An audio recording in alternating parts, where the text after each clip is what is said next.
करने से नहीं चलेगा, उसको अनुपालन करना होगा। मैं अनुपालन किया, मैं फार्म नहीं भरा हूं, और जितने हमारे साथी बिहार में लगभग अभी तक अड़े हुए हैं वह सब हकीकत को समझ गए। अब बाकी जो सोशल मीडिया में सिर्फ लिख करके बातबाजी कर रहे हैं, बहानाबाजी कर रहे हैं, तो हमको तो लगता है कि अगर देश आजाद के समय में अगर सोशल मीडिया होता तो देश आजाद नहीं होता, क्योंकि सिर्फ रायचंद लोग राय ही देते रहते और मान सिंह अपना काम करते रह जाते। इसलिए न रायचंद की जमाना है, न मान सिंह का जमाना है, न जयचंद का जमाना है। जमाना अगर शिक्षकों का है तो हकीकत जो हमारा है, जो हमारा हक था, हम अपने हक से हटेंगे नहीं, हम अपने लीक से हटेंगे नहीं, हम अपने लीक पे डटे रहेंगे। हमको नियोजित भैया कौन सा नाम मिला, अगर हमको सहायक शिक्षक का नाम भी मिलने के लिए रहता तो कहते कि चला एगो चीज तो मिल गई कम से कम, तो वो तो ना मिल रहा है। हम क्यों विशिष्ट बनने जाएंगे? तो सरकार सारा पोल खोल दी, रोज मीडिया हमारा क्या ऐसे स्थानांतरण ऐसे ही होगा, ये वो क्या है मतलब? हम 16 साल का लड़का है क्या 18 साल के नौजवान है? ये बुढ़ारी में हमको नौकरी नया मिल रहा है बिना विज्ञप्ति के, नया नौकरी, पुराना नौकरी से इस्तीफा देकर हम कहा जाएंगे भैया? और नाम ले वाला नया विशिष्ट शिक्षक, केंद्र से विशिष्ट शिक्षक किसका नाम पड़ा है सब लोग जानते हैं। तो कमेंट बॉक्स में मोटा तरह का और बात लिखते हैं, आप लोग कुछ नहीं करेंगे, ये नहीं करेंगे, नहीं कुछ करते तो पता नहीं चलता ऐसा कहां गए थे। नियोजित शिक्षक आज तक अपने संगठन के बदौलत जो भी मान सम्मान मिला है, संगठन के बदौलत हम लोग लिए। जो स्थिति थी ना, वो आज भी सोचने के बाद लगता है कि हम लोग कहां थे। और सब बना बनाया कुछ रायचंद और जयचंद जैसे लोग आज मान सिंह की भूमिका में खड़ा है, और देख बहुत बड़ी संख्या को शिक्षक के गुमराह करके उल्टा सीधा फॉर्म भरवाने का काम किए हैं। गलत है। इसलिए बिहार के तमाम शिक्षक साथी, अभी भी वक्त है, कुछ नहीं बिगड़ा है, कुछ भी नहीं बिगड़ा है, कोर्ट का आदेश हो गया है। आप लोग पढ़े लिखे हैं भाई, आपको इतना समझाना पड़ेगा।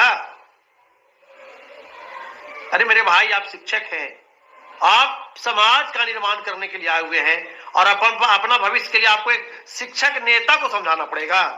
अब नेता नहीं है, हम आपके भाई हैं।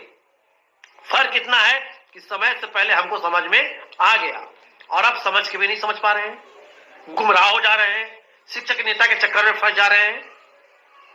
तो नेता सबका शोषण किया है, आपका भी शोषण करेगा।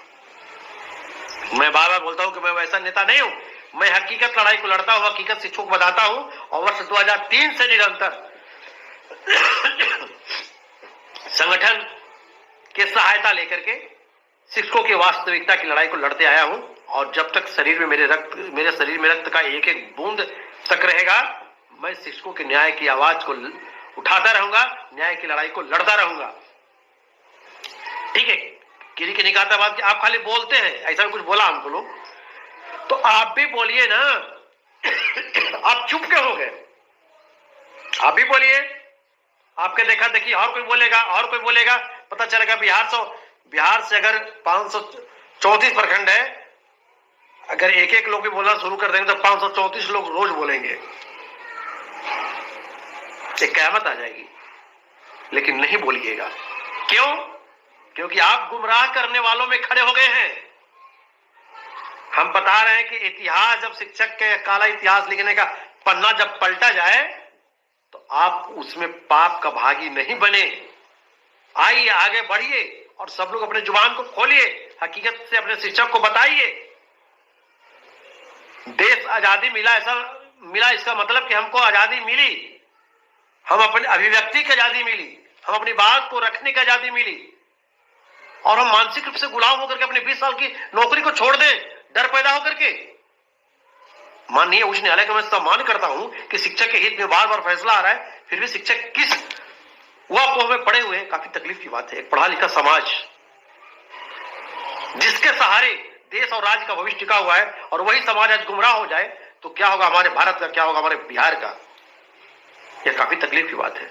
इसलिए तमाम शिक्षक साथी समझे स्थिति को, और आप नियोजित रहने का संकल्प लें।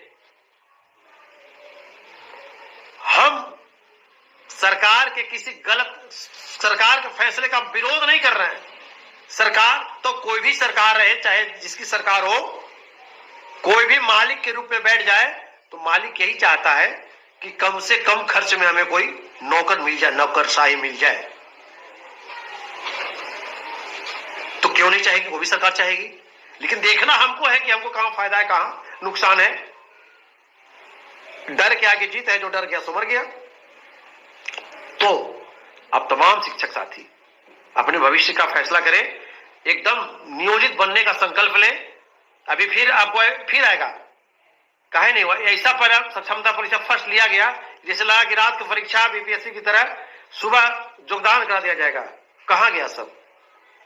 जितना विलंब हो रहा है उतनी कहानी लिखी जा रही है, स्क्रिप्ट तैयार हो रहा है आपका।